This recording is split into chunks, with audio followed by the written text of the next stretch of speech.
शुरुआत करते हुए सबसे पहले बात प्रयागराज महाकुंभ की करेंगे। आज महाकुंभ का 26वां दिन है। 13 जनवरी से अब तक 40 करोड़ श्रद्धालु स्नान कर चुके हैं। अभी मेला 19 दिन और चलने वाला है। सरकार का अनुमान है कि इस बार महाकुंभ में करीब 45 करोड़ से ज्यादा लोग स्नान करेंगे। आज गुजरात के सीएम भूपेंद्र भाई पटेल, झारखंड के पूर्व सीएम रघुबर दास, राज्यसभा के उपसभापति हरिवंश नारायण सिंह भी महाकुंभ आएंगे। मणिपुर के राज्यपाल अजय कुमार भल्ला, एमपी के डिप्टी सीएम जगदीश देवड़ा कुछ और मंत्रियों के साथ प्रयागराज पहुंचेंगे। केंद्रीय मंत्री जितिन प्रसाद, राज्यसभा सांसद और उपनेता शिवसेना प्रियंका चतुर्वेदी भी संगम में डुबकी लगाएंगी। प्रयागराज के बीएसए प्रवीण कुमार तिवारी ने ये जानकारी दी कि 7 से 12 फरवरी तक 8वीं तक के स्कूल बंद रहेंगे। क्लासेस ऑनलाइन चलेंगी। हालांकि शिक्षकों को स्कूल जाना होगा। महाकुंभ में फिर से बढ़ रही भीड़ के चलते डीएम ने ये फैसला लिया है। अखाड़ों में श्रद्धालुओं की एंट्री बैन कर दी गई है। अब कोई भी श्रद्धालु अखाड़ों के संतों से मिलने नहीं जा सकता है।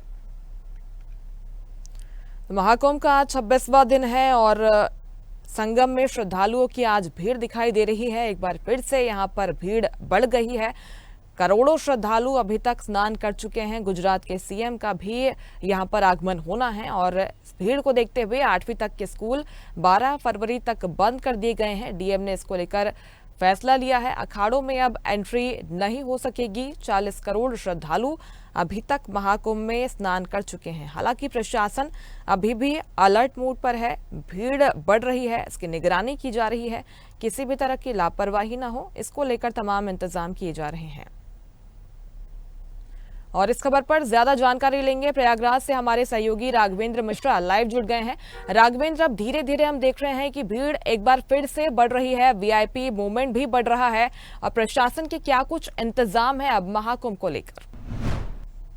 बिल्कुल मुस्कान, अगर इंतजाम की बात किया जाए, महाकुंभ की व्यवस्थाओं की बात किया जाए, तो व्यवस्थाएं पूरी तरह से चुस्त दुरुस्त हैं। क्योंकि इधर देखा जा रहा है कि श्रद्धालुओं की संख्या लगातार बढ़ रही है। उनके संख्या में लगातार इजाफा हो रहा है। 44 घाटों पर लगातार श्रद्धालु सुबह से ही पुण्य की डुबकी लगा रहे हैं, अमृत स्नान कर रहे हैं। इसको लेकर प्रशासन पूरी तरह से सतर्क है, क्योंकि मौनी अमावस्या की घटना के पश्चात जिस प्रकार से प्रशासन ने पूरी व्यवस्थाएं की है वो अद्भुत हैं।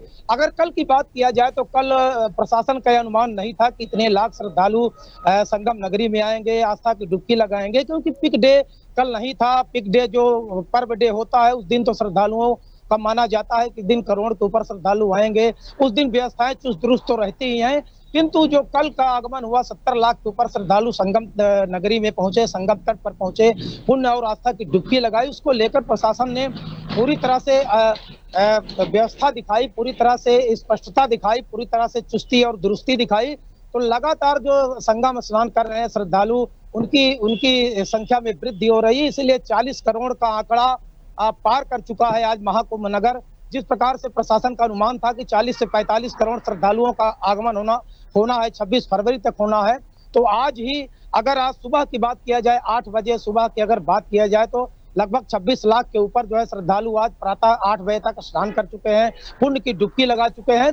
तो व्यवस्थाएं पूरी तरह से दुरुस्त है, क्योंकि एकल मार्ग की जो व्यवस्था प्रशासन ने निर्धारित किया है, जो एंट्री पॉइंट है वहां पर वाहनों का रोकथाम कर दिया गया है।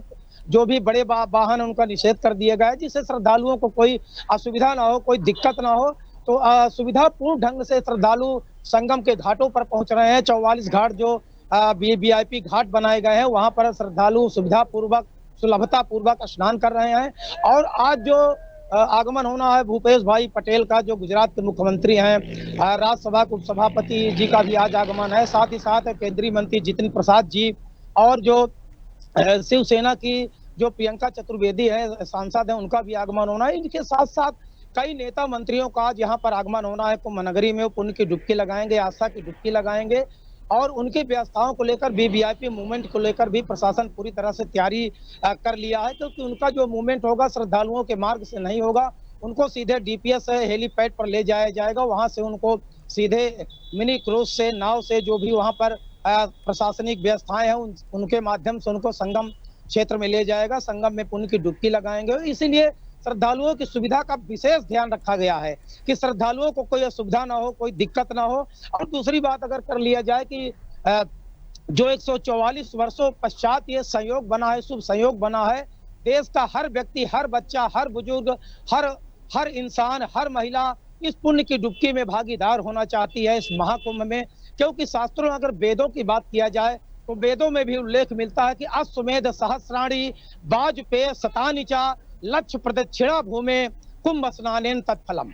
अर्थात अगर 1000 अश्वमेध यज्ञ हो, 100 वाजपेय यज्ञ हो और 1,00,000 इस भूमि की परिक्रमा अगर किया जाए, उसके बराबर अगर एक कुंभ स्नान कर लिया जाए तो उसके बराबर पुण्य प्राप्त होता है। तो इस पुण्य प्राप्ति के लिए हर कोई दौड़ा चला आता है, हर कोई कुंभ स्नान करना चाहता है, इससे कोई अछूता नहीं रहना चाहता है। इसीलिए प्रतिदिन जो है श्रद्धालुओं की संख्या संगम नगरी में बढ़ रही है। इसीलिए रेलवे प्रशासन और परिवहन विभाग ने भी व्यवस्थाएं कर रखी है, क्योंकि देखा गया था कि 3 फरवरी के पश्चात रेलवे में बसों में थोड़ा सा श्रद्धालुओं की संख्या कम हुई थी, किंतु कल जिस प्रकार से भीड़ उमड़ी है, लोगों को बसों और ट्रेनों तक पहुंचने में थोड़ा समय लगता था, क्योंकि एकल मार्ग की व्यवस्था कर दी गई थी। तो एकल मार्ग की व्यवस्था के लिए रेलवे प्रशासन ने और परिवहन विभाग ने बस अड्डों पर भी व्यवस्थाएं कर दी गई हैं कि श्रद्धालुओं को कोई दिक्कत ना हो। और यहाँ की पुलिसिंग व्यवस्था की भी थोड़ा सा अपने चैनल के माध्यम से थोड़ा तारीफ करना चाहेंगे, क्योंकि 24 घंटे जो पुलिस विभाग के जो कर्मचारी हैं, जो अर्धसैनिक बल हैं, जो सुरक्षा में लगे जो भी कर्मचारी है, 24 घंटे अपनी ड्यूटी बाकायदा निभा रहे हैं। श्रद्धालुओं को मित्रवत उनका व्यवहार रहता है। श्रद्धालुओं के साथ कोई वृद्ध महिला हो, वृद्ध पुरुष हो, अगर संगम तट तक नहीं पहुंच पाता है तो उनको सुविधाएं दी जाती है, उनको साथ ले जाया जाता है।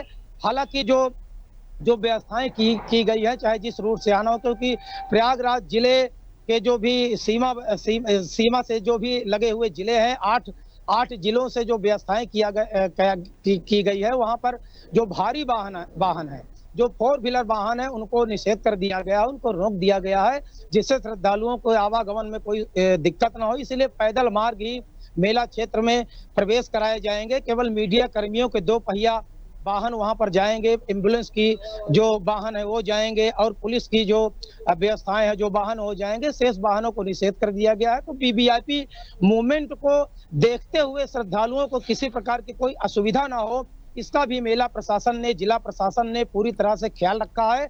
और लगातार श्रद्धालुओं का जो तांता है, जो हुजूम है, संगम तट पर पहुंच रहा है, त्रिवेणी में पुण्य और आस्था की डुबकी लगा रहा है। जी मुस्कान। बिल्कुल, श्रद्धालुओं की आस्था को देखते हुए और उनकी सुविधा को देखते हुए सारे इंतजाम महाकुंभ में लगातार की जा रहे हैं, और हम देख रहे हैं कि व्यवस्थाएं दिन पर दिन और भी दुरुस्त की जा रही हैं। बहुत शुक्रिया आपका तमाम जानकारी पहुंचाने के लिए राघवेंद्र। लेटेस्ट खबरों के लिए लाइक, फॉलो और यूट्यूब पर सब्सक्राइब करें, बेल आइकन दबाएं, साथ ही विजिट करें swedeshlive.com पर।